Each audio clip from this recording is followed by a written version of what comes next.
creo que tenía que tocar Astarita, que era un viejo batero, sí, que todavía era, no, es un batero de la camada esa, de músicos de las, digamos, de los grandes íconos del jazz de otra época en la Argentina. Y él no podía, y mi viejo, donde veía la posibilidad, y donde no era una cosa demasiado seria, digamos, porque era un baile, yo qué sé, era una cosa medio Dixieland, ¿no? Para que la gente milongueara.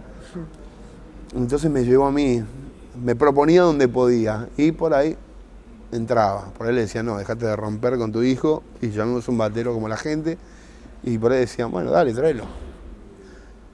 Por ahí verían algo en mí, por ahí verían su desesperación, no sé qué ocurría, pero la cuestión es que estaba ahí yo con 14 años tocando con grandes músicos del jazz de ese momento, y de ahora también, ¿no? Fat Fernández, mi viejo, no me acuerdo qué otros músicos había quedado, había un gran trombonista que se llamaba Miguel Piccolo, era un genio del trombón de ese estilo Dixieland. Eran los amigos de mi viejo, pero no era tan boludo. Me daba cuenta que se tocaban todo y que eran las luminarias del jazz en ese momento. Eran los compañeros de mi viejo de andanzas musicales donde tocaban, los teatros se llenaban y todo. Y la gente los aclamaba y les pedía otra, y yo veía eso y me copaba. Y entonces también la temática, las músicas que ellos tocaban las conocía, las canciones clásicas de jazz, esas de baile. Creo que hice un papel más o menos decente. Y cobré y me fui a comprar una bici.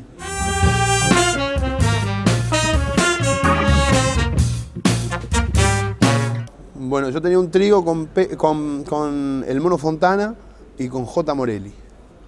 Teníamos un trío que tocábamos una vez por semana en un boliche.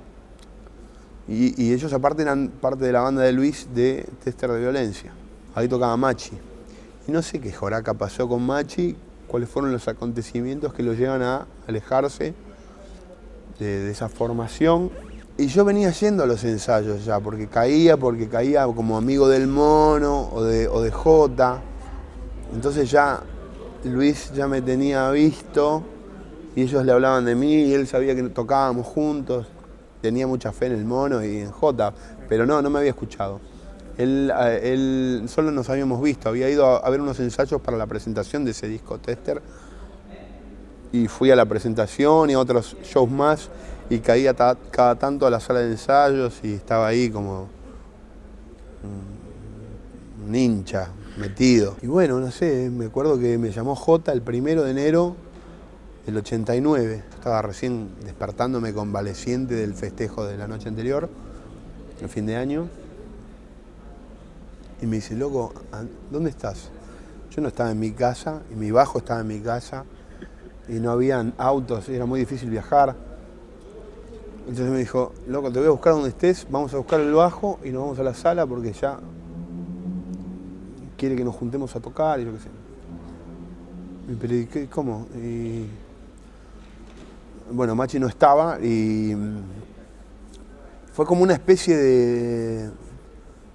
de prueba, como un casting, pero a mí me la vendieron como una zapada. Yo fui a zapar, a tocar un rato, pero bueno, él nunca había escuchado cómo yo tocaba y eso.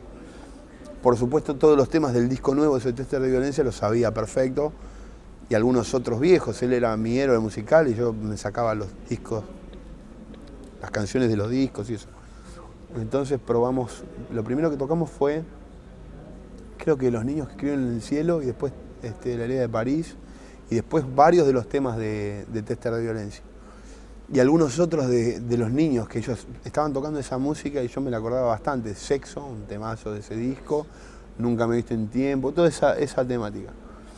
Y bueno, y eso era como el 1 de enero, y el 18 salíamos de gira por toda la costa, hacíamos no sé qué, pero yo no sabía. Entonces me dijo, bueno, tenés estos 15 días para aprenderte todo. Privé, que era un disco que yo no había escuchado mucho. Tuve que sacar mucha música, entonces me tuve que aprender muchos temas. Los shows de Luis tienen 30 temas, o 30 y pico de temas. Me tuve que aprender mucha música y ensayamos todos los días hasta los shows esos.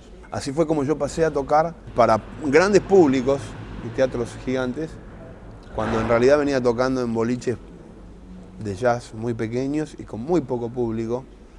Creo que el personal del boliche siempre era más gente que la gente que nos fue a ver. Entre los mozos y el de la barra eran como más numerosos ellos y los músicos que el público.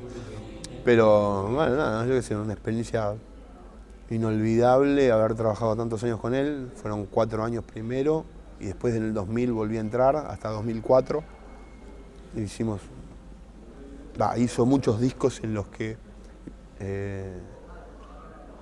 me tiene a mí como bajista, gracias al cielo.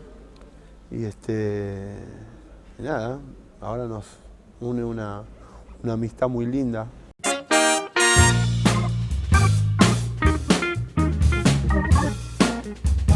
Creo que tengo una definición en cuanto a lo que me gusta hacer. Si he logrado un sonido particular y eso yo no lo sé. Y si hay alguien que me reconoce pronto cuando me escucha, es que me escuchó bastante y le gusta lo que hago, lo cual me hace sentir mucha gratitud. Un poco de blues, de jazz, de rock and roll, y de gospel y negro espíritu desde el principio del siglo. Un poco de música, de la armonía de la música clásica, mucho del ritmo de la música negra. ¿Vos te enojas mucho cuando te meten, decís, no querés que te metan a la batea de jazz? No, yo no me enojo mucho con nada, y eso no me hace enojar, me halaga. Ajá. Porque que me metan en mi disco en una batea de jazz es halagador, es una música tan grosa y eso. Pero el jazz es una gran influencia que mi música tiene, pero no la única. Por eso decirle jazz me parece que se queda corto y no es por agrandarme, no es que sea más que el jazz, sino que no es más que el jazz, pero es otras cosas además del jazz.